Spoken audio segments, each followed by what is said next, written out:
ችግር ብልሃትን ይወልዳል። ጥሩ አዋላጅ ከተገኘ ብልሃቱ ለሌሎችም ለሀገርም ይተርፋል።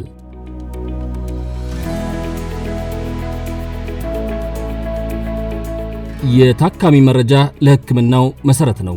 ለአንድ ወቅት ህመሙ ብቻም ሳይሆን በእድሜ ዘመኑ በሙሉ ለሚሰጠው ሕክምናና ለሚያገኘው ጤና ግድ የሚል ሊሆን ይችላል። ኦርቢት ሄልዝ የዲጂታል ሄልዝ ካምፓኒ ነው። ባይ ዲጂታል ሄልዝ ምንድነው ሚሽኑ? ጤናውን ቴክኖሎጂውን መጠቀም ስትሪም ላይን ማድረግ ወይም ማሳለጥ። ያ ማለት ምንድነው? አሁን ያለው አሰራር በአብዛኛው አንድ ታካሚ ወደ ሆስፒታል ሲሄድ በዘልማድ በተለመደው በወረቀት ላይ ተሞልቶ በሽተኛው ኢንፎርሜሽን ከዛ ወደ ነርሷ የምትወስደው ብለድ ፕሬሸር፣ ሌላም ኢንፎርሜሽን ወስዳ ጽፋ ከዛ ደግሞ ወደ ዶክተር ታስተላልፈዋለች። እነዚህ ሁሉ ነገሮች በወረቀት ማኑዋል ነው የሚሰሩት። ሕክምናው ደግሞ ከምንም በላይ መረጃ የሚያስፈልገው መረጃ መቀናጀት የሚያስፈልግበት መረጃ አኩሬት መሆን ያለበት ወይም ደግሞ ትንሽ ስህተት ወደ መጥፎ ዲሲሽን ሊመራው ይችላል። ወይም ደግሞ ትንሽ መረጃ ለተጨማሪ ውሳኔ ዶክተሩን ሊያዘጋጀው ይችላል። እና እናቴ አንድ ክሊኒክ ቪዚት ነበራት። የአይን ሐኪም ጋር በ6 ወር ትሄዳለች እና እዚህ ያለው አብረን ሄድን እና ስትራይክ ያደረገ ምንድነው ፋይሏ ጠፍቷል። እና ዶክተሩ ጥሩ ነው፣ ጎበዝ ሰው ነው፣ ግን ቆይስቲ ትንሽ 1-2-3 ወር እንይና ወይ ሰርጀሪ እናደርጋለን አለኝ። ምን ማለት ነው? እንይ ማለት በቂ መረጃ ይፈልጋል ማለት ነው። ትንሽ ማጥናት ይፈልጋል ማለት ነው። ከዛ የኔ ጥያቄ ከዚህ በፊት በየ6 ወሩ ትመጣለች፣ እንዴት ነው ወደኋላ ፋይሏ ጠፍቷል? ምንም ኮምፔር የሚያደርጉበት ነገር የለም። ኦርቢት ሄልዝን ለመጀመር ኢንስፓየር ያደረገኝ ነገር እሱ ነው። ይህንን መረጃ በአግባቡ መመዝገብና መጠበቅም ጤናን ጭምር መጠበቅ ነው። ሰፋ ተደርጎ ከታየም ኢኮኖሚያዊና ማህበራዊ ጠቀሜታዎችም አሉት። ከዲጂታላይዜሽኑ በፊት የነበረን የሰርቪስ ማኔጅመንት ሲስተም ፔፐር ዋይዝ ነበር። ከሜዲካል ሪከርድ ዩኒት ጀምረን ስናስበው በጣም ብዙ ቻሌንጆች አሉት ያው ፔፐር ማኔጅመንት ሲስተም እና ከዳታ ስቶሬጅ ፍሮም ዘ ፈርስት ራሱ ከዳታ ፊሊንግ ጀምሮ ከዛ ዳታ ስቶር የሚደረግበት እና ዳታ ሙቭ የሚደረግበት ወይ ራሱ በጣም ቻሌንጅ አለው በፔፐር ሲሆን ማለት ነው። ዳታ ፊሊንግ ላይ የፔሸንቱ ዳታ እንደምትፈልገው ላይ ሞላል ይችላል። በፔፐር ሲሆን ማኑዋሊ ስለሆነ የሚሞላው እንደምትፈልገው ሙሉ ዳታ አቬሌብል የሆነ ዳታ ላይ ሞላል ይችላል። ከተሞላም በኋላ ስቶር ሲደረግ ማኑዋሊ ስለሆነ ስቶር የሚደረገው ሎስ ይኖራል። ናቹራሊ ሊሆን ይችላል፣ በዝናብ ምክንያት ሊሆን ይችላል፣ እንዲሁም በሮደንት ምክንያት ሊሆን ይችላል። ዳታዎች ሉዝ ይሆናሉ። ከሙሉ ቻርት ጀምሮ ውስጥ ላይ ያሉ ነሰሪ ፋይሎች ድረስ ሉዝ ሊሆኑ ይችላሉ። ይህን የምታዩ 37 ቁጥር ነው ሽማተፍ። በሃርድ ኮፒ ስንሰራ የበሽተኛ ምልልስ ነበረ። መጀመሪያ መረጃ ሞልተን ከካርድ ወደ መዝገብ፣ ከመዝገብ ደግሞ በሽተኛን ወደ የተለያዩ ክፍል እንልክ ነበረ እና የበሽተኛ ምልልስና እንዲህ አይነት ችግር ነበር መጀመሪያ ስንጀምር ስራውን። የታካሚ መረጃ በአግባቡ ሳይጠበቅ በቀረ ጊዜ ግን እንዲህ እንዳሁኑ ስጋትና ጭንቀት ተከታትለው ይመጣሉ። ፋይል የጠፋበት ጊዜ አለ። መዝገብ ላይ ፋይል ጠፍቶ እንደገና በሽተኛው ቁጭ ብሎ እዚህ ጠብቆ እስከሚፈለግለት ድረስ ሌሎችም ሰዎች ተጋግዘው ፋይሉን ለማግኘት አንድ ጊዜ ጓዳ ይገባል፣ አንድ ጊዜ ወደ ላይ ይላል። 2-3 ሆኖ ይገቡናም ፋይሎቹን ማግኘት አይቻልም ነበር። ብዙ ችግሮች ነው። መንግስት የሚያስቀምጣቸው ኪ ፐርፎርማንስ ኢንዲኬተር የምንላቸው አሉ እና አንዱ ችግር ምንድነው? በተደጋጋሚ የታካሚ ለምሳሌ አንድ ታካሚ ካርድ አውጥቶ መጀመሪያ ትሪያጅ የሚባል አለ። ወርክ ፍሎውን ስናየው ትሪያጅ ገብቶ ከዛ ካርድ ቤት ሄዶ ከዛ ካሸር ሄዶ ከዛ ሐኪም ጋር እስኪመጣ የሚፈጀው ሰዓት በሰው ነው የሚንቀሳቀሰው እንቅስቃሴው እና አንድ ሰው ያን ነገር ሲያንቀሳቀስ ብዙ ሰዓት ነው የሚወስደው። እንደ ስታንዳርድ ደግሞ እንደ ሚኒስትሪ ቢያንስ ከ30 ደቂቃ በታች አንድ ታካሚ ሐኪም ጋር መድረስ አለበት ይላል እና ያ ትልቅ ጋፕ ነው፣ ትልቅ ችግር ነው። ያንን ፐርፎርም ለማድረግ ጊዜ ስለሚወስድ ማለት ነው። በወረቀት ነበር ሂስትሪ የምንወስደው እና ሂስትሪ ብዙ ጊዜ ተሟላ አይሆንም። ሌላ ደግሞ ሂስትሪዎች ይጠፋሉ በወረቀት በሚሆንበት ሰዓት። በዛ ሰዓት ፔሸንት ይንገላታል ማለት ነው። ታካሚ ስለሚንገላታ እንትን ይላል፣ ጥሩ አይደለም በወረቀት መስራቱ።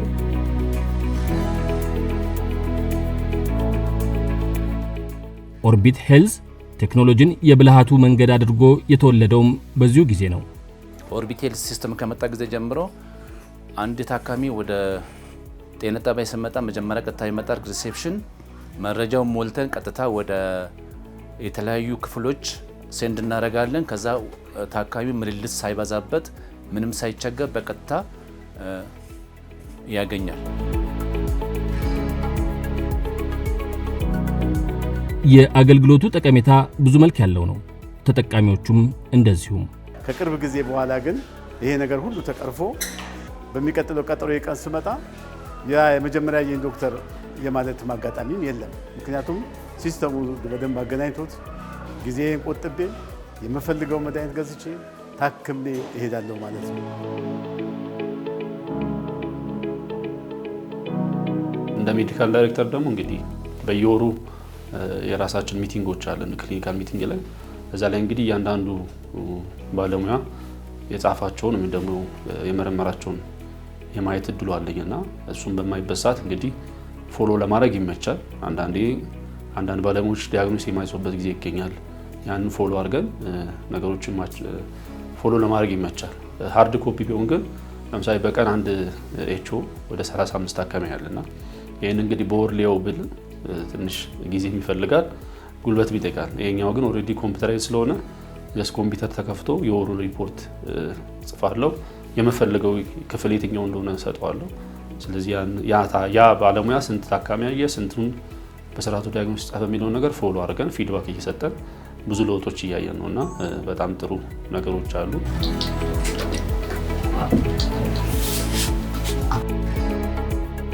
ክሊኒካል ዲሲሽን ላይ አክሰሱ ሲምፕል ስለሚሆን ለምሳሌ እንዴት አድርጌ ልግለጽልህ መሰለህ? ላብራቶሪ ቲኤቲ ታይም ይባላል። ላብራቶሪ ከተላከበት በኋላ ሪዛልቱ የሚደርስበት ታይም አለ እና ተርናራውንድ ታይም የሚባለው ማለት ነው።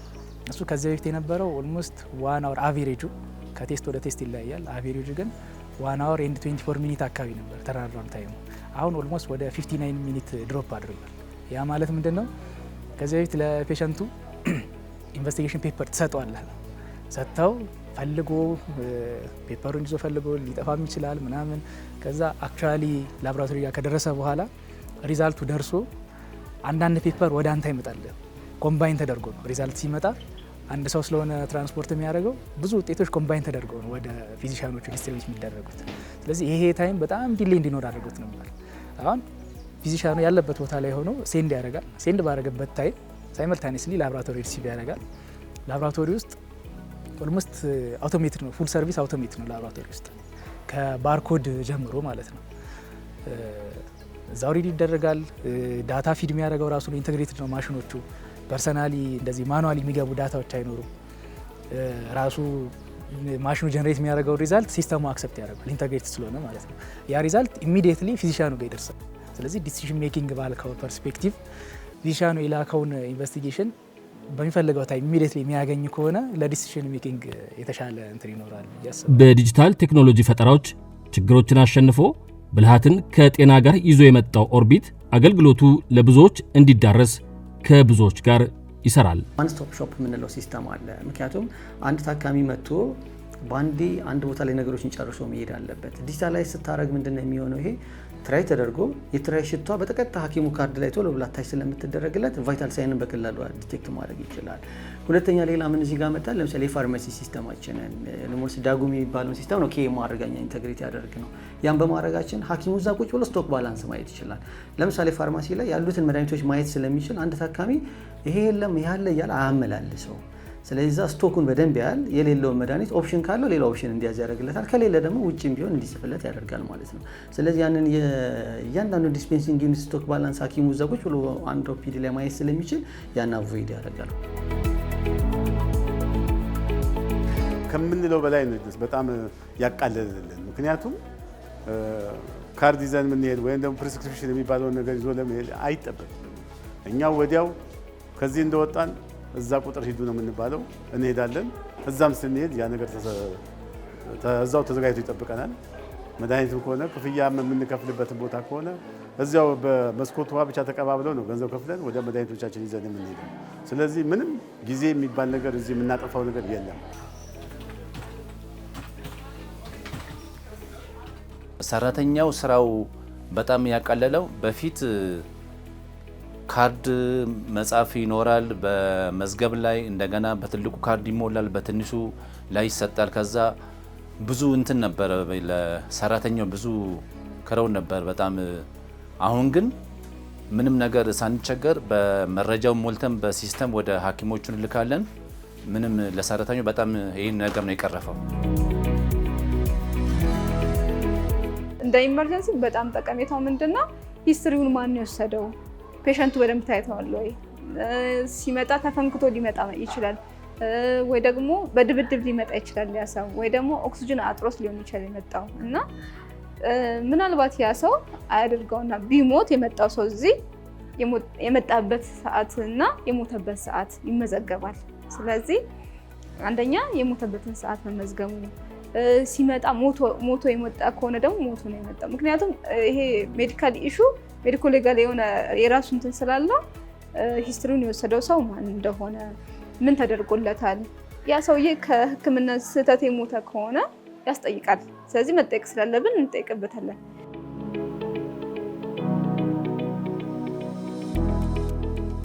ሪሶርስን ከባለሙያ ጀምሮ በተለይ አሁን ከረንትሊ ትልቁ ችግር ያለው የላቦራቶሪ እና የፋርማሲ አቅርቦት ላይ እንደ ሀገር የምንቸገርበት ነውና እነዚህ ነገሮች ላይ ሪሶርሴን ምን ላይ ያወጣው ነው ጂት ኢፌክቲቭ የሚለውን ነገር ሞኒተር ታደርግበታለህ።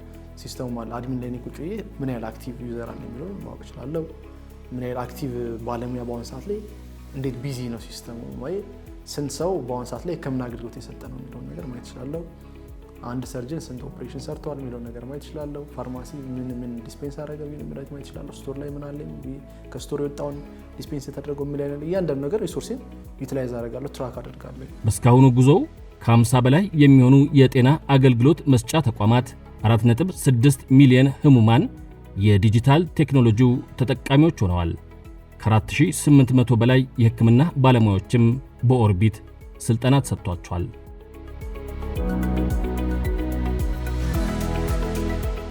ኦርቢት ሄልዝ ግን ነገንም አሻግሮ ያያል። አሁን የምንሰራውን ነገር ናሽናሊ ስኬል ማድረግ፣ ቅድም ያልኩ ሃርድዌር እና ሶፍትዌር ሶሉሽን አንድ ላይ አድርገን ናሽናሊ የቴክኖሎጂው ተደራሽነት፣ የኮኔክሽን ተደራሽነት እና ፓወር ተደራሽነትን የሚያመጣውን ነገር መግፋት እንፈልጋለን።